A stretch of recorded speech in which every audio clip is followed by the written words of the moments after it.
ವಾಕ್ಯಗಳನ್ನು ಕೇಳಲಿಕ್ಕೆ ಬಂದಂತ ನಮ್ಮೆಲ್ಲರನ್ನು ಕೂಡ ನೀನು ಮುಟ್ಟು ಕರ್ತನೆ, ಆ ವಾಕ್ಯಗಳ ಪ್ರಕಾರ ಕರ್ತನೆ ನಾವು ನಡೀಲಿಕ್ಕಾಗುವಂತೆ ಸಹಾಯ ಮಾಡು. ಕೆಲವೊಂದು ಜ್ಞಾನಗಳನ್ನು ನಮಗೆ ಅನುಗ್ರಹಿಸಿ ಕೊಡುವಾತ ದೇವರು ನೀನಾಗಿದ್ರೆ ಅದಕ್ಕಾಗಿ ನಿಮಗೆ ಸ್ತೋತ್ರ.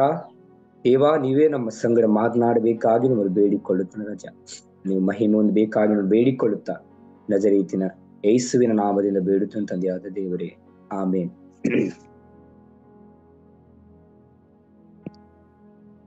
ದೇವರ ಒಂದು ಪರಿಶುದ್ಧವಾದ ನಾಮಕ್ಕೆ ನಾನು ಸ್ತೋತ್ರವನ್ನು ಸಲ್ಲಿಸುವನಾಗಿದ್ದೇನೆ. ಈ ಸಮಯದಲ್ಲಿ ನಾವು ಕೂಡ ಅನೇಕ ದಿನಮಾನಗಳಿಂದ ಕೆಲವೊಂದು ರಕ್ತ ಸಾಕ್ಷಿಗಳ ಬಗ್ಗೆ ನಾವು ಅನೇಕ ಸೇವಕರುಗಳ ಬಗ್ಗೆ ಮತ್ತು ಅದೇ ರೀತಿಯಾಗಿ ಬೆಸಿಲ್ ಅವರ ಬಗ್ಗೆ ಮತ್ತು ಮಿಷನರಿಗಳ ಬಗ್ಗೆ ಕಲಿತುಕೊಂಡು ಬಂದಿದ್ದೇವೆ. ಈ ದಿನದಲ್ಲಿ ನಾವು ಒಬ್ಬ ವ್ಯಕ್ತಿಯ ಬಗ್ಗೆ ನಾವು ಮಾತನಾಡಲಿಕ್ಕೆ ಬಂದಿದ್ದೇವೆ. ಆತನ ಹೆಸರು ಏನಂದ್ರೆ ಸೆಂಟ್ ಮಹಾ ಬೆಸಿಲ್ ದ ಗ್ರೇಟ್ ಅಂತೇಳಿ ಇಂಗ್ಲಿಷ್ ನಲ್ಲಿ ಕರೀತಾರೆ. ಇದನ್ನು ನಾವು ನೋಡುವಾಗ ಈತನ ಒಂದು ಜೀವನ ಚರಿತ್ರೆಯನ್ನು ಕೂಡ ನಾವು ನೋಡೋಣ. ಈ ಸಮಯದಲ್ಲಿ ನಮಗೆ ಕೊಟ್ಟಂತ ಭಾಗದಲ್ಲಿ ನಾವು ನೋಡುವಾಗ ಈತನು ಕಾಪಡೋಸಿಯಾದ ಸಿಸೇರಿಯಾದ ಆರ್ಚ್ ಬಿಷಪ್ ಅಂತ ಹೇಳಿ ಕೂಡ ಆ ಒಂದು ದೇಶದಲ್ಲಿ ಕರೀತಾರೆ. ಈತನಿಗೆ ಮತ್ತೊಂದು ಹೆಸರು ಏನಂದ್ರೆ ಸಿಸೇರಿಯಾದ ಬಿಷಪ್ ಅಂತ ಹೇಳಿ ಕರೀತಾರೆ. ಈತನ ಸಿಸೇರಿಯಾದ ಬೆಸಿಲ್ ದಿ ಗ್ರೇಟ್ ಕೂಡ ಆ ಒಂದು ಹೆಸರಿಂದ ಕೂಡ ಕರೀತಾರೆ. ಸೊ ಪ್ರೀತಿ ಉಳ್ಳವರೇ, ಈತನು ಸಿಸೇರಿಯಾ ಚರ್ಚ್ಗೆ ಮಾತ್ರ ಸೇರಿದವರಲ್ಲ. ಏನಕ್ಕಂದ್ರೆ ಈತನು ಸಿಸೇರಿಯಾ ಚರ್ಚ್ಗೆ ಮಾತ್ರ ಸೇರಿದವರಲ್ಲ, ಅಥವಾ ಅವರ ಸ್ವಂತ ಕಾಲಕ್ಕೆ ಮಾತ್ರ ಸೇರಿದವರಲ್ಲ. ಈತನು ಸ್ವಂತ ಸಂಬಂಧಿಕರಿಗೆ ಮಾತ್ರ ಕೂಡ ಪ್ರಯೋಜನಕಾರಿ ಆಗಲಿಲ್ಲ ಅಂತ ಹೇಳಿ ಕೂಡ ನಾವು ನೋಡ್ತೇವೆ. ಬದಲಾಗಿ ಈತನು ಪ್ರಪಂಚದಾದ್ಯಂತ ಎಲ್ಲಾ ಭೂಮಿಗಳು ಮತ್ತು ನಗರಗಳಿಗೆ ಮತ್ತು ಅವರ ತಂದ ಮತ್ತು ಇನ್ನೂ ಪ್ರಯೋಜನವನ್ನು ತರುವ ಎಲ್ಲಾ ಜನರಿಗೆ, ಇದು ಯಾವಾಗಲೂ ಕೂಡ ಕ್ರೈಸ್ತರಿಗೆ ಅವರು ಯಾವಾಗಲೂ ಅತ್ಯಂತ ಮೋಕ್ಷಕ ಶಿಕ್ಷಕರಾಗಿರ್ತಾರೆ ಎಂದು ನಾವು ನೋಡ್ತೇವೆ. ಇವರ ಬಗ್ಗೆ ನಾವು ನೋಡುವಾಗ ಅತ್ಯಂತ ಮೋಕ್ಷದ ಶಿಕ್ಷಕರು ಅಂತೇಳಿ ಕೂಡ ಈತನನ್ನು ಕರಿತೇವೆ ನಾವು.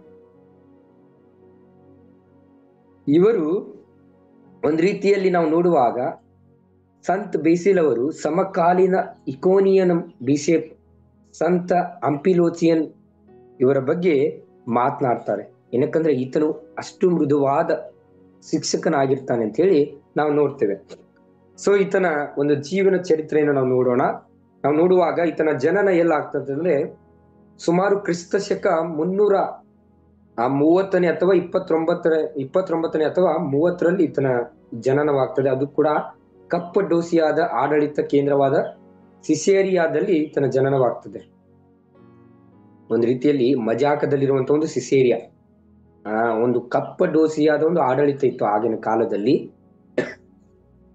ನಾವು ನೋಡುವಾಗ ಅವರು ಪ್ರಸಿದ್ಧ ವಂಶಾವಳಿಯವರಾಗಿದ್ದರು, ದೊಡ್ಡ ವಂಶಾವಳಿಯವರದು ನಾವು ನೋಡುವಾಗ.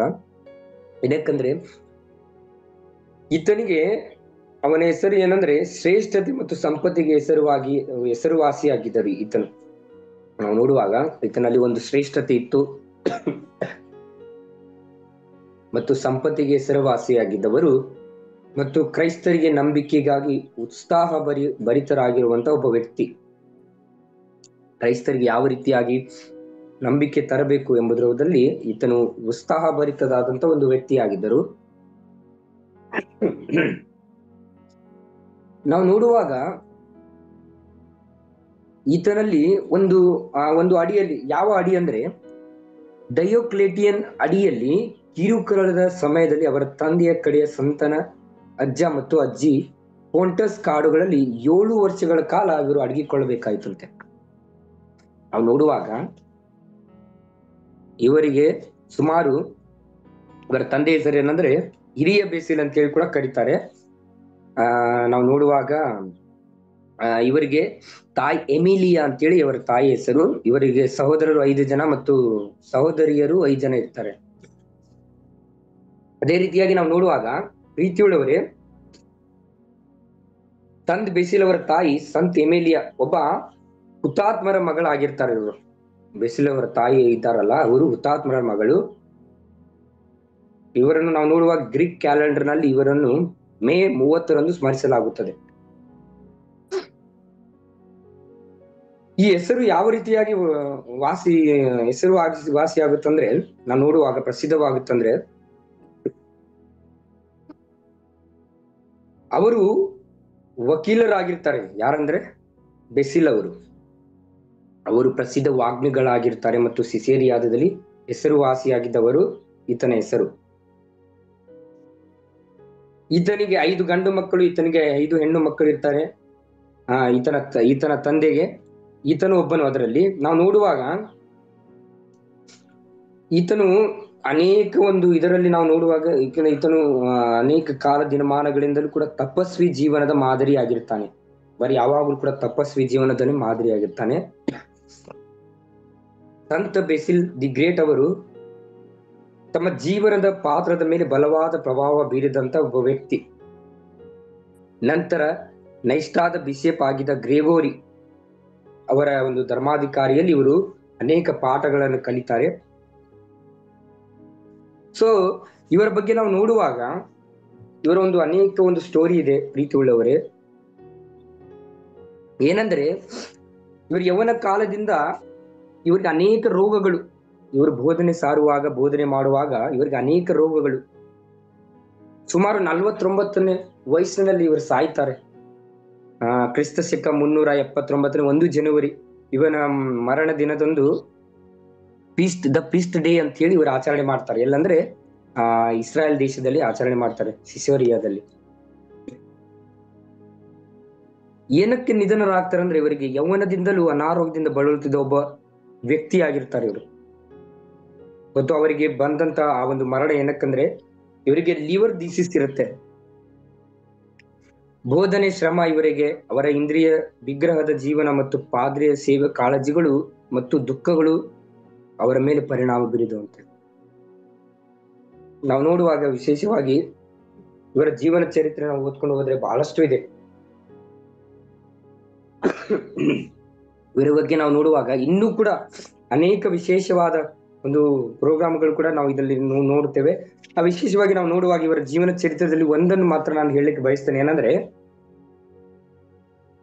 ಇವರ ಸಂತ ಬೇಸಿಲ್ ಅವರು ತನ್ನ ಜೀವನದ ಮೊದಲ ವರ್ಷಗಳಲ್ಲಿ ಐರಿಸ್ ನದಿಯಲ್ಲಿ ತನ್ನ ಹೆತ್ತವರಿಗೆ ಸೇರಿದ ಎಸ್ಟೇಟ್ ನಲ್ಲಿ ಕಳೀತಾರೆ ಇವರು. ಹಾಗೆ ಇವರ ತಂದೆ ತಾಯಿಗಳು ಕೂಡ ಇರ್ತಾರೆ, ಅವರ ತಾಯಿ ಕೂಡ ಇರ್ತಾರೆ, ತಂದೆ ಕೂಡ ಇರ್ತಾರೆ.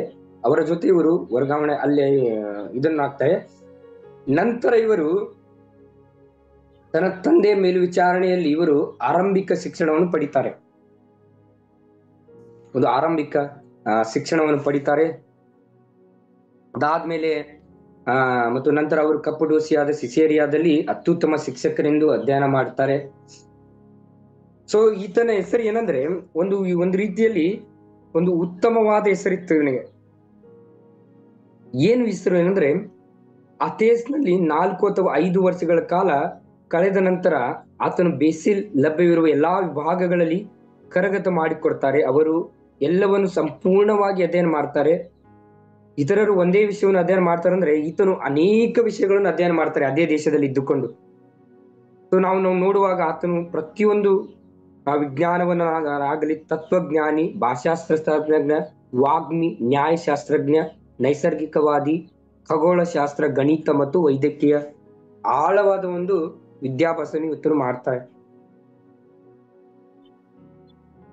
ಇದ್ರ ಬಗ್ಗೆ ಇದಕ್ಕಾಗಿ ನಾನು ಹೇಳ್ತಾ ಇದ್ದೇನೆ ಅಂದ್ರೆ ಆಗಿನ ಕಾಲದಲ್ಲಿ ಅತ್ಯುತ್ತಮ ಬಿಷಪರಾಗಿ ಮಾರ್ಪಾಡುವಂತಾರೆ. ಎಲ್ಲಂದ್ರೆ ಸಿಸೇರಿಯಾ ದೇಶ, ಸಿಸೇರಿಯಾ ಎಂಬ ಪ್ರಾಂತ್ಯದಲ್ಲಿ. ಈ ಪ್ರಾಂತ್ಯ ಸಣ್ಣದಾದ ಪ್ರಾಂತ್ಯ. ಈ ಪ್ರಾಂತ್ಯದಲ್ಲಿ ಕಲೀಲಿಕ್ಕೆ ಬಹಳಷ್ಟು ಏನು ಸೌಲಭ್ಯಗಳು ಇರುತ್ತಿಲ್ಲ ಆಗಿನ ಕಾಲದಲ್ಲಿ. ಬೆಸಿಲ್ ಅವರು ಅವರ ಜೀವಮಾನದ ಕಾಲದಲ್ಲಿ ಈತನಿಗೆ ಅನೇಕ ಕಷ್ಟಗಳು ಉಂಟು ಮತ್ತು ಅನೇಕ ಕಷ್ಟಗಳು ಬಂದು ಜೀವನ ಪ್ರಾರಂಭದಲ್ಲಿ ನಾನು ಯಾವ ರೀತಿಯಾಗಿ ಜೀವನ ನಡೆಸಬೇಕೆಂಬುದು ಕೂಡ ಅನೇಕ ಇದೇ ರೀತಿಯಾಗಿ ಕಷ್ಟಗಳು ಬಂದು ನಾವು ನೋಡುವಾಗ ಪ್ರೀತಿ ಉಳ್ಳವರೇ ಈತನಿಗೆ ಅನೇಕ ಗುರುಗಳಾಗಿ ನೀಡಿದ ಕೊಡುಗೆಗಳು ಮತ್ತು ಒಕ್ಕೂಟದ ನಂಬಿಕೆ ರಕ್ಷಣೆಗೆ ಹೆಸರುವಾಸಿಯಾಗಿದ್ದಂತ ಒಬ್ಬ ವ್ಯಕ್ತಿ ಆಗಿರ್ತಾರೆ. ಬಹಳ ಕಷ್ಟಪಟ್ಟು ಸೇವೆ ಮಾಡದಂತ ಒಬ್ಬ ವ್ಯಕ್ತಿ. ಸೊ ಈತನು ಯಾವ ರೀತಿಯಾಗಿ ಸೇವೆ ಮಾಡ್ತಾನೆ ಅದರ ಬಗ್ಗೆ ನಾವು ನೋಡೋಣ. ಆ ಒಂದು ಪ್ರಾಂತ್ಯದಲ್ಲಿ ಇದ್ದುಕೊಂಡು ಈತನು ಪ್ರಮುಖ ಕ್ರೈಸ್ತ ಕುಟುಂಬಕ್ಕೆ ಸೇರಿದಂತ ವ್ಯಕ್ತಿ ಮತ್ತು ಈತನು ಕಾನ್ಸ್ಟಾಂಟಿನೋಪಲ್ ಮತ್ತು ಅಥೆನ್ಸ್ ಸೇರಿದಂತೆ ವಿವಿಧ ನಗರಗಳಲ್ಲಿ ಶಿಕ್ಷಣ ಪಡೆದಂತ ಒಬ್ಬ ವ್ಯಕ್ತಿ.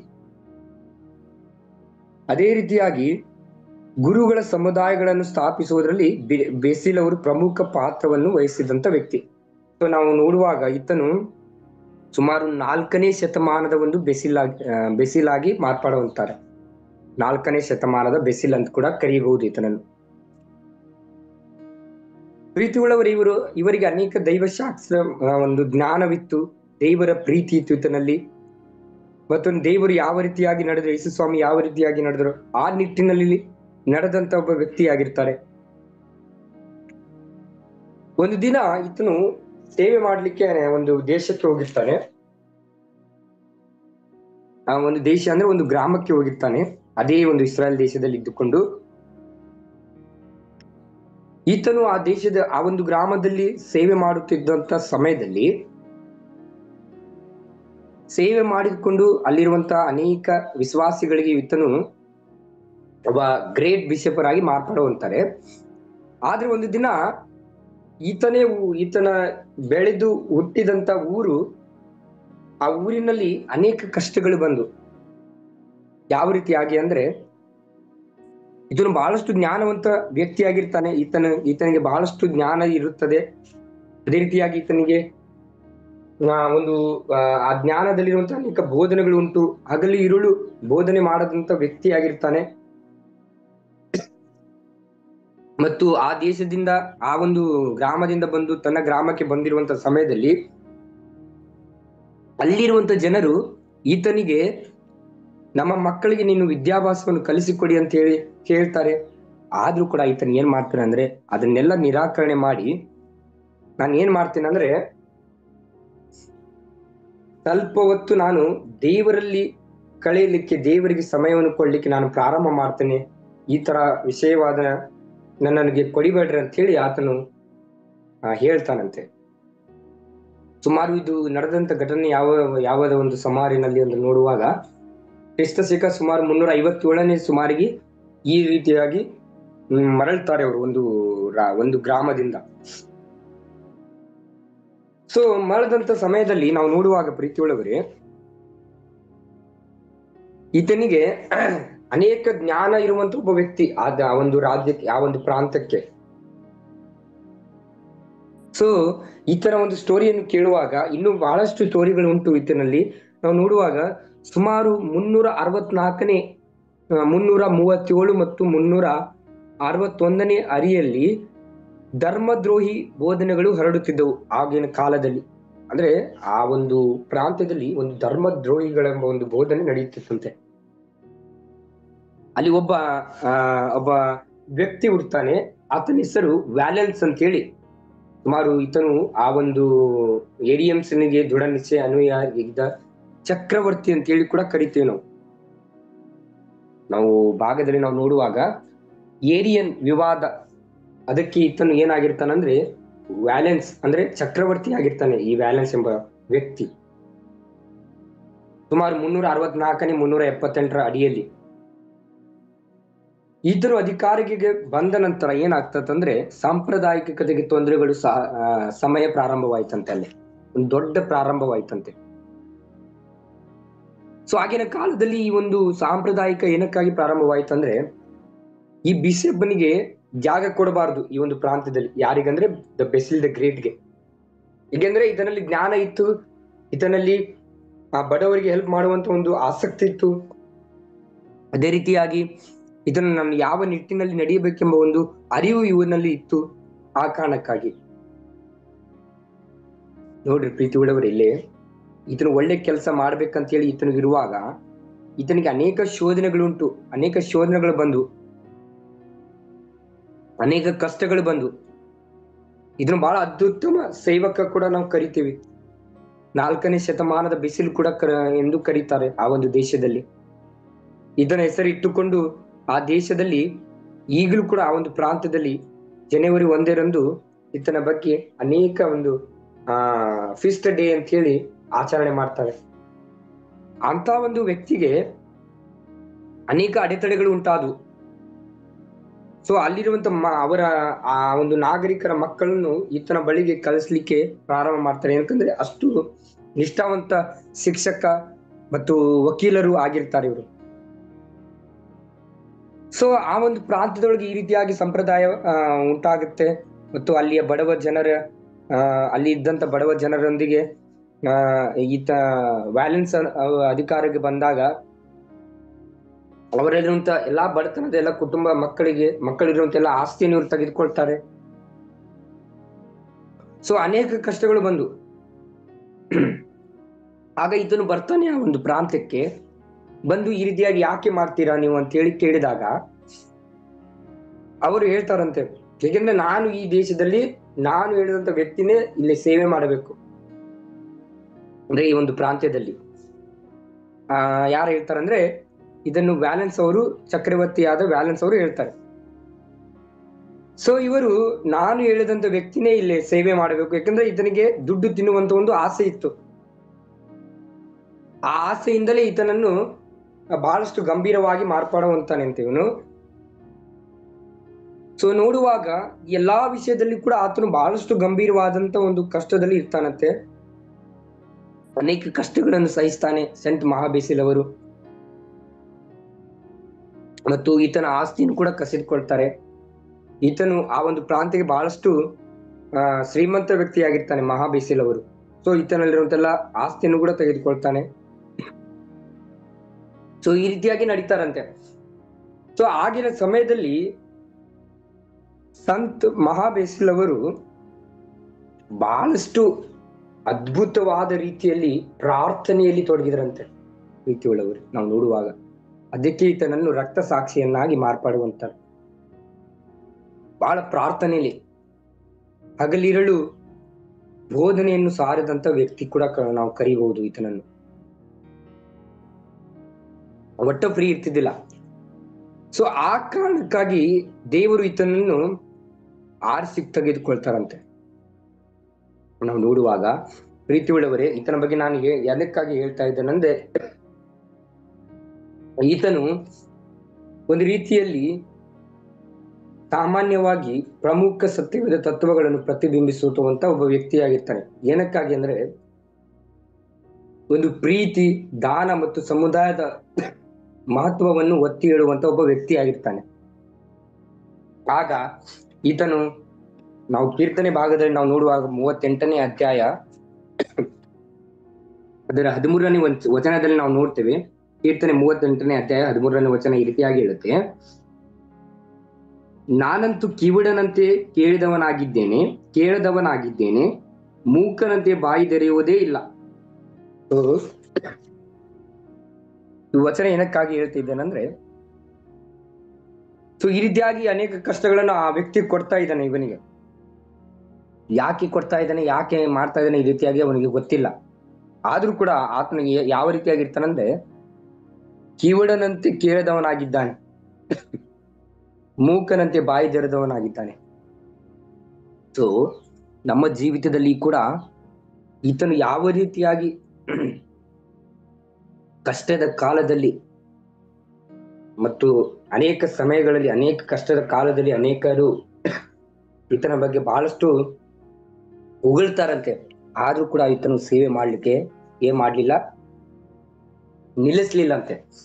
ಸೊ ಪ್ರೀತಿ ಉಳ್ಳವರೇ, ನಾವು ಕಿವುಡರಂತೆ ಇರ್ಬೇಕಂತ ಯಾವಾಗಲೂ ಕೂಡ. ಕೇಳಿದ್ರು ಕೂಡ ಕೇಳದೇ ಇದ್ದಂತೆ, ಮತ್ತು ಆಮೇಲೆ ಈತನು ನಡೆದಂತ ಭಾಗದಲ್ಲಿ ನಾವು ನಡೆಯುವಂತರಾಗಿರ್ಬೇಕು. ಅದೇ ರೀತಿಯಾಗಿ ನಾವು ನೋಡುವಾಗ ಈತನು 1 ಯೋಹಾನ 4ನೇ ಅಧ್ಯಾಯ 19ನೇ ವಚನದಲ್ಲಿ ಇರುತ್ತೆ. ಏನಂತ ಅಂದ್ರೆ, ದೇವರು ಮೊದಲು ನಮ್ಮನ್ನು ಪ್ರೀತಿಸೋದರಿಂದ ನಾವು ಪ್ರೀತಿಸುತ್ತೇವೆ. ಈ ಒಂದು ವಾಕ್ಯವನ್ನು ಹಿಡಿದುಕೊಂಡು ನಡೆದಿದ್ದ. ಸೊ ಆಗ ಈ ರೀತಿಯಾಗಿ ಈತನು ಮಾಡುವಾಗ ಅಲ್ಲಿಯ ವ್ಯಾಲೆನ್ಸ್ನವರು ಬಂಧನಕ್ಕೆ ಒಳಗಾಗ್ತಾರೆ. ಒಂದು ಪ್ರಾರ್ಥನೆಯೊಂದಿಗೆ ಆತನನ್ನು ಬಂಧನಕ್ಕೆ ಒಳಗೆ ಮಾಡ್ತಾರೆ. ಮತ್ತು ಅಲ್ಲಿರುವಂತ ಎಲ್ಲಾ ಜನರ ಒಂದು ಆಸ್ತಿಯನ್ನು ಕಸಿಕೊಳ್ಳುವಾಗ ಅಲ್ಲಿರುವಂತ ಜನರಿಗೆ ಮತ್ತು ಬಡವರಿಗೆ ಈತನು ಹೆಲ್ಪ್ ಆಗ್ತಾನೆ. ಬಡವರಿಗೆ ಒಂದು ಮನೆಗಳನ್ನು ಕಟ್ಟಿಸ್ಕೊಡ್ತಾನೆ.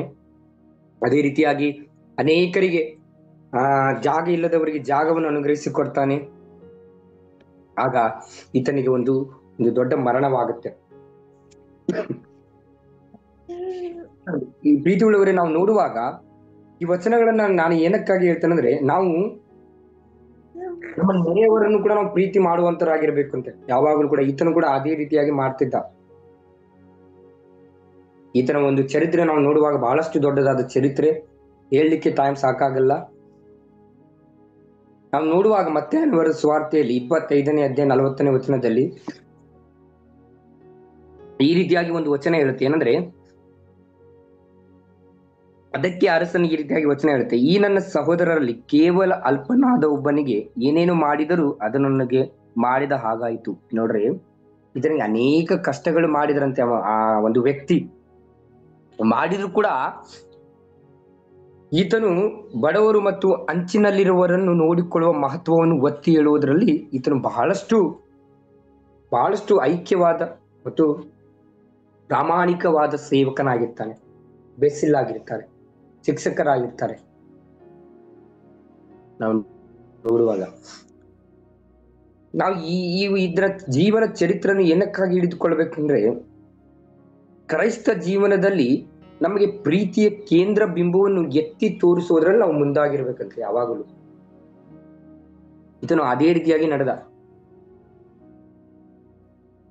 ಅದಕ್ಕೆ ತಾನೇ ಈತನು 4ನೇ ಶತಮಾನದ ಬೆಸ್ಸಿಲಾದ. ಸೊ ಪ್ರೀತಿಯುಳ್ಳವರೇ, ವಿಶೇಷವಾದ ರೀತಿಯಲ್ಲಿ ನಾವು ಈ ವಾಕ್ಯಗಳನ್ನು ನಾವು ಕೇಳಿದ್ದೇವೆ.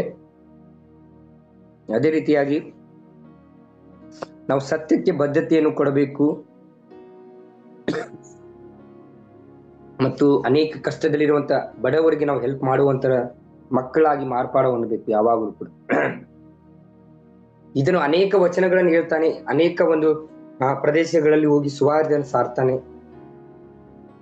ಮತ್ತು ಅನೇಕ ವಿಷಯಗಳಲ್ಲಿ ದೊಡ್ಡ ದೊಡ್ಡ ಅಂಕಗಳನ್ನು ಪಡಿತಾನೆ. ಎಲ್ಲದರಲ್ಲಿ ಕೂಡ ಮುಂದಾಗಿರುವಂತ ಒಬ್ಬ ವ್ಯಕ್ತಿ ಮತ್ತು ವಕೀಲರಾಗಿ ಮತ್ತು ಡಾಕ್ಟರ್ ಪದವಿಯನ್ನು ಗಳಿಸ್ಕೊಳ್ತಾರೆ. ಅದೇ ರೀತಿಯಾಗಿ ಇದೊಂದು ದೊಡ್ಡ ಒಂದು ಪ್ರಾಂತ್ಯಕ್ಕೆ ಬೆಸ್ಸಿಲ್ಲಾಗಿ ಮಾರ್ಪಾಡುವಂತಾರೆ. ಅದೇ ರೀತಿಯಾಗಿ ನಾವು ಮಾಡುವಾಗ ಖಂಡಿತವಾಗಲೂ ಕೂಡ ದೇವರು ಅವರ ನಿಟ್ಟಿನಲ್ಲೇ ನಮ್ಮನ್ನು ನಡೆಸ್ತಾರೆ ಅಂತ ಹೇಳಿ ದೇವರು ವಾಕ್ಯವನ್ನು ಹೇಳ್ಕೊಡ್ತಾರೆ. ನಾವು ಪ್ರಾರ್ಥನೆ ಮಾಡುವಾಗ ದೇವರು ಖಂಡಿತವಾಗಲೂ ಕೂಡ ಈತನ ಚರಿತ್ರೆ ಯಾವ ರೀತಿಯಾಗಿ ಇರುತ್ತೋ ಅದೇ ನಿಟ್ಟಿನಲ್ಲಿ ಕೂಡ ನಮ್ಮನ್ನು ನಡೆಸಿಕೊಟ್ಟು ಹೋಗ್ತಾನೆ ಅಂತೇಳಿ ನಾವು ಯಾವಾಗಲೂ ಕೂಡ ಪ್ರಾರ್ಥನೆಯೊಂದಿಗೆ ಈತನ ನಮ್ಮ ಜೀವಿತವನ್ನು, ನಮ್ಮ ಜೀವನವನ್ನು ಮತ್ತು ನಮ್ಮ ಸೇವೆ ಕಾಲದಲ್ಲಿ ಕೂಡ ನಮ್ಗೆ ಅನೇಕ ಕಷ್ಟಗಳು ಬರಬಹುದು, ಅನೇಕ ರೋಗಗಳು ಬರಬಹುದು. ನೋಡ್ರಿ, ಈತನಿಗೆ ಲಿವರ್ ಅಲ್ಲಿ ಪ್ರಾಬ್ಲಮ್ ಇತ್ತು. ಬಹಳ ಚಿಕ್ಕ ವಯಸ್ಸಿನಲ್ಲಿ ಸತ್ತಂತ ವ್ಯಕ್ತಿ 49ನೇ ವಯಸ್ಸಿನಲ್ಲೇ ಸಾಯ್ತಾನೆ. ನೋಡ್ರಿ, ಯೌವನ ಕಾಲದಲ್ಲಿ ಕೂಡ ಈತನಿಗೆ ಅನೇಕ ರೋಗಗಳು, ಕಷ್ಟಗಳು ಉಂಟು. ಅದರಲ್ಲಿ ಕೂಡ ಈತನು ಸೇವೆಯನ್ನು ಪ್ರಾರಂಭ ಮಾಡ್ತಾನೆ. ಸುಮಾರು 379ನೇ ಇಸ್ವಿಯಲ್ಲಿ ಈತನು ಸಾಯ್ತಾನೆ. ಆಗ ಈತನನ್ನು ಆ ಒಂದು ಸತ್ತಂತ ದಿನವನ್ನು ನೆನೆಸಿಕೊಂಡು ಈಗಲೂ ಕೂಡ ಆತನ ಸಾವಿಗೆ ಒಂದು ಬೆಸ್ಸಿಲ್ ದ ಗ್ರೇಟ್ ಅಂತ ಹೇಳಿ ಒಂದು ಹಬ್ಬವನ್ನು ಆಚರಣೆ ಮಾಡ್ತಾರಲ್ಲಿ. ಆ ಹಬ್ಬದ ಹೆಸರು ದ ಫೀಸ್ಟ್ ಅಂತ ಹೇಳಿ ಆಚರಣೆ ಮಾಡ್ತಾರೆ. ಪ್ರೀತಿ ಉಳ್ಳವರೇ, ಈ ಸಮಯದಲ್ಲಿ ನಾವು ನೋಡುವಾಗ ಎಸ್.ಟಿ. ಬೆಸ್ಸಿಲ್ ಅವರು ಬಹಳ ಅತ್ಯುತ್ತಮ ಬೆಸ್ಸಿಲ್ ಆಗಿ ಮಾರ್ಪಾಡುವಂದರು. ಅದೇ ರೀತಿಯಾಗಿ ಕೂಡ ನಾವು ಕೂಡ ಬಡವರಿಗೆ ಹೆಲ್ಪ್ ಮಾಡಿಕೊಂಡು ಅನೇಕ ವಿಷಯಗಳಲ್ಲಿ ನಾವು ನಡೆದುಕೊಳ್ಳುವಾಗ ಖಂಡಿತವಾಗಲೂ ದೇವರು ನಮ್ಮನ್ನು ಒಳ್ಳೆಯ ರೀತಿಯಲ್ಲಿ ನಡೆಸ್ತಾರೆ ಅಂತ ಹೇಳಿ ಈ ಒಂದು ಆ ಬೆಸ್ಸಿಲ್ ಅವರ ಮಹಾ ಚರಿತ್ರೆ ನಾವು ಇಲ್ಲಿಗೆ ಮುಕ್ತಾಯಪಡಿಸಿಕೊಳ್ಳೋಣ. ನಮ್ಮ ತಂದೆಯಾದ ದೇವರು, ಮಗನಾದ ಯೇಸು ಕ್ರಿಸ್ತನ ನಾಮದಲ್ಲಿ ನಾನು ವಂದಿಸುವನಾಗಿದ್ದೇನೆ. ದೇವ, ಈ ಸಮಯದಲ್ಲಿ ರಾಜ, ಯವನ ಕಾಲದಲ್ಲಿ ಕರ್ತನೆ ರಾಜ, ಸಂತ ಬೆಸ್ಸಿಲ್ ಅವರಿಗೆ ಕರ್ತನೆ ಸಾವಿನ ಒಂದು ಕಾರ್ಯದಲ್ಲಿ ಇದ್ದಂತ ಸಮಯದಲ್ಲೂ ಕೂಡ ದೇವ ಈತನನ್ನು ನಡೆಸಿಕೊಂಡು ಬಂದಿದ್ದಕ್ಕಾಗಿ ನಿಮಗೆ ಸ್ತೋತ್ರ ಸಲ್ಲಿಸ್ತೀನಿ ರಾಜ. ಅನೇಕ ಕಷ್ಟಕರವಾದ ಸೇವೆಯನ್ನು ಕೂಡ ಮಾಡುತ್ತಾರೆ ರಾಜ. ಅಂತ ಒಂದು ಸಮಯದಲ್ಲಿ ಈತನ ಸಂಗಡಿ ಇದ್ದು ದೇವ, ಕಿವಿ ಇದ್ದರೂ ಕಿವಡನಾಗಿ, ಕಣ್ಣಿದ್ದರೂ ಕುರುಡನಾಗಿದ್ದಂತ ನನ್ನ ಈ ಒಂದು ವ್ಯಕ್ತಿಯನ್ನು ನೀನು ಆಶೀರ್ವಾದ ಮಾಡೋದಕ್ಕಾಗಿ ಸ್ತೋತ್ರ ಸಲ್ಲಿಸ್ತೇನೆ ರಾಜ. ಅದೇ ರೀತಿಯಾಗಿ ಕರ್ತನೆ, ಈ ವ್ಯಕ್ತಿ ಯಾವ ರೀತಿಯಾಗಿ ಸೇವೆ ಮಾಡಿದನೋ ಅದೇ ರೀತಿಯಾಗಿ ನಾವು ಕೂಡ ಸೇವೆಯಲ್ಲಿ ನಾವು ಪಾಲ್ಗೊಳ್ಳಲಿಕ್ಕೆ ಆಗುವಂತೆ ನೀನು ಸಹಾಯ ಮಾಡು ರಾಜ. ನಮ್ಮ ಪ್ರಾರ್ಥನೆ ಮೊರೆಯನ್ನು ನೀನು ಲಾಲಿಸು ಕರ್ತನೆ.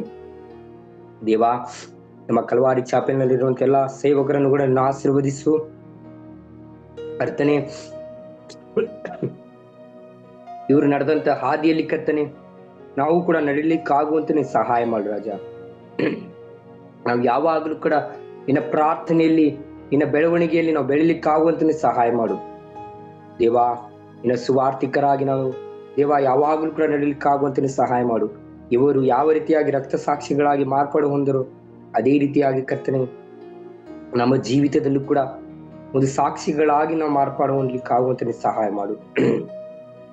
ಸಂತ ಬೇಸಿಲ್ ಅವರಿಗೆ ಬಹಳಷ್ಟು ಕಷ್ಟಗಳು ಬಂದು ಆದ್ರೂ ಕೂಡ ಆ ಮಗನಿಗೆ ನೀನು ಒಳ್ಳೆಯ ಮಾರ್ಗದಲ್ಲಿ ನಡೆಸಿದಕ್ಕಾಗಿ ನಿಮಗೆ ಸ್ತೋತ್ರ ಸಲ್ಲಿಸ್ತೀನಿ ರಾಜ. ಒಂದು ದೃಢವಾದ ಮನಸ್ಸನ್ನು ಈ ಒಂದು ಸೇವೆಯಲ್ಲಿ ಮಾಡುತ್ತಿರುವಂತ ಈ ಸೇವೆಯನ್ನು ಮಾಡುತ್ತಿರುವಂತ ಎಲ್ಲಾ ಸೇವಕರಲ್ಲಿ ಕೂಡ ಬರ್ಲಿಕ್ಕಾಗುವಂತೆ ಸಹಾಯ ಮಾಡಿಕೊಡಬೇಕಾಗಿ ನಿಮ್ಮಲ್ಲಿ ಬೇಡಿಕೊಳ್ಳುತ್ತೇನೆ. ನೀವು ಮಹಿಮೆ ಹೊಂದಬೇಕಾಗಿ ನಿಮ್ಮಲ್ಲಿ ಬೇಡಿಕೊಳ್ಳುತ್ತಾ ಈ ಪ್ರಾರ್ಥನೆಯನ್ನು ಕೇಳು. ಅದೇ ರೀತಿಯಾಗಿ ವಾಕ್ಯದ ಪ್ರಕಾರ ಎಲ್ಲಾ ಮಕ್ಕಳು ನಡೀಲಿಕ್ಕಾಗುವಂತೆ ಸಹಾಯ ಮಾಡಿಕೊಡಬೇಕಾಗಿ ನಿಮ್ಮಲ್ಲಿ ಬೇಡಿಕೊಳ್ಳುತ್ತಾ ನಜರೇತಿನ ಯೇಸುವಿನ ನಾಮದಿಂದ ಬೇಡು ಹೊಂದಿಕೊಳ್ಳುತ್ತಂದೆ ಆದ ದೇವರೇ, ಆಮೇನ್. ಆಮೇನ್.